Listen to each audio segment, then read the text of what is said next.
দর্শক, আসসালামু আলাইকুম। একটা গরম খবর, গরম খবর হিসেবে দেখবেন নাকি হাস্যকর খবর হিসেবে দেখবেন সেটা একান্তই আপনার ব্যাপার। খবরটা হচ্ছে একটা ভিডিওতে দেখলাম ব্যক্তিগত ফেসবুক পেজে, অতটা নিশ্চিত করে বলতে পারছি না কে বলছে।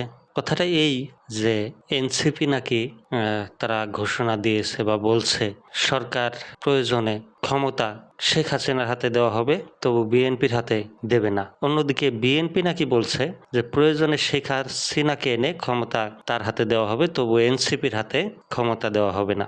এখন বিষয়টা কিভাবে আপনি দেখছেন? আমি তো ইন্টারেস্টিং মনে হচ্ছে আমার কাছে ব্যাপারটা, যে আসলে উভয় দলই এখন শেখ হাসিনার কথা বলছে। আপনি কিভাবে দেখছেন অবশ্যই কমেন্টে জানাবেন। এখন যে খবরটা পড়ব সেটা হচ্ছে পুলিশ বাহিনী স্বরাষ্ট্রমন্ত্রী বলেছেন পুলিশ বাহিনী কারো লাঠিয়াল বাহিনী না বা কোনো দলের বাহিনী না। এখন দর্শক, পুলিশ কিন্তু আগে যেমন তেমনই থাকুক না কেন, এখন এসে কিন্তু তাদের ইমেজ পরিষ্কার করার চেষ্টা করছে, মানুষের বিশ্বাস অর্জন করার চেষ্টা করছে। জানি না কতটুকুন বিশ্বাস অর্জন করতে পেরেছে।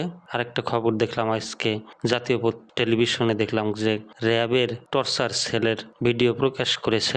সেখানেও কিন্তু মারাত্মক ধরনের বই পাওয়া গেছে, যেই বইগুলো দিয়ে জঙ্গি সাজিয়ে আসামিদেরকে গ্রেপ্তার করা হতো বা অপরাধী বানানো হতো। যাই হোক, পুলিশের এই খবরটা পড়ব, স্বরাষ্ট্রমন্ত্রী আসলে কি বললেন বিস্তারিত পড়ব।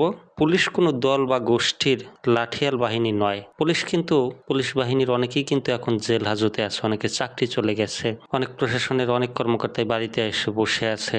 তো পুলিশ কিন্তু প্রতিবাদ করেছে যে আসলে তারা আগের মতো কাজ করবে না। কিন্তু এনসিপি কিন্তু এই যে দেখেন, সিলেটের ঘটনার পরে এনসিপি সরাসরি প্রকাশ্যে অভিযোগ করেছে পুলিশ বিএনপি হয়ে গেছে, বিএনপির দলীয়করণ করে তাদের উপরে হামলা করেছে। ঘটনা কতটুকু সত্য কমেন্টে জানাবেন, বিস্তারিত পড়ব।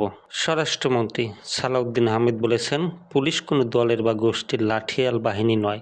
দলীয় প্রভাবমুক্ত আধুনিক প্রযুক্তি নির্ভর ও মানবিক পুলিশ বাহিনী গড়ে তোলার উপর গুরুত্ব আরোপ করে তিনি বলেন, দুর্নীতির বিরুদ্ধে শূন্য সহনশীলতার নীতি অনুসরণ করে জনগণের আস্থা অর্জন এবং আইনের শাসন প্রতিষ্ঠায় পুলিশকে দায়িত্বশীল ভূমিকা পালন করতে হবে।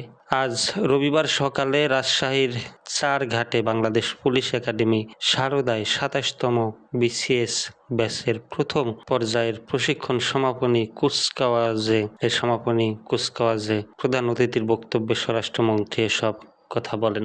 স্বরাষ্ট্রমন্ত্রী বলেন, মহান মুক্তিযুদ্ধ এবং ২০২৪ সালের ছাত্র গণ অভ্যুত্থানের শহীদদের আত্মত্যাগের আদর্শ ধারণ করে নবীন কর্মকর্তাদের দায়িত্ব পালন করতে হবে। ১৮ বছরের দীর্ঘ বঞ্চনা কাটিয়ে নতুন বাস্তবতায় যাত্রা শুরু করা এসব কর্মকর্তাকে চেইন অব কমান্ড বজায় রেখে বৈষম্যহীন সমাজ গঠন, আইনের শাসন প্রতিষ্ঠা এবং মানুষের মনে স্বস্তি ফিরিয়ে আনতে কাজ করতে হবে। তিনি আরো বলেন, ডিজিটাল অপরাধ দমন ও সাইবার নিরাপত্তা নিশ্চিত করতে পুলিশ সদস্যদের কারিগরি দক্ষতা বাড়াতে হবে। সাধারণ মানুষের অকৃত্রিম বন্ধু ও সেবক হিসেবে নিজেদের গড়ে তুলতে হবে। অনুষ্ঠানে বিশেষ অতিথি হিসেবে উপস্থিত ছিলেন ভূমিমন্ত্রী মোহাম্মদ মিজানুর রহমান মিনু, পুলিশের মহাপরিদর্শক মোহাম্মদ আলী হোসেন ফকির এবং পুলিশ একাডেমির প্রিন্সিপাল অতিরিক্ত আইজিপি জিএম আজিজুর রহমান। ৬ মাসব্যাপী মৌলিক প্রশিক্ষণ শেষে ২০২৬ সালের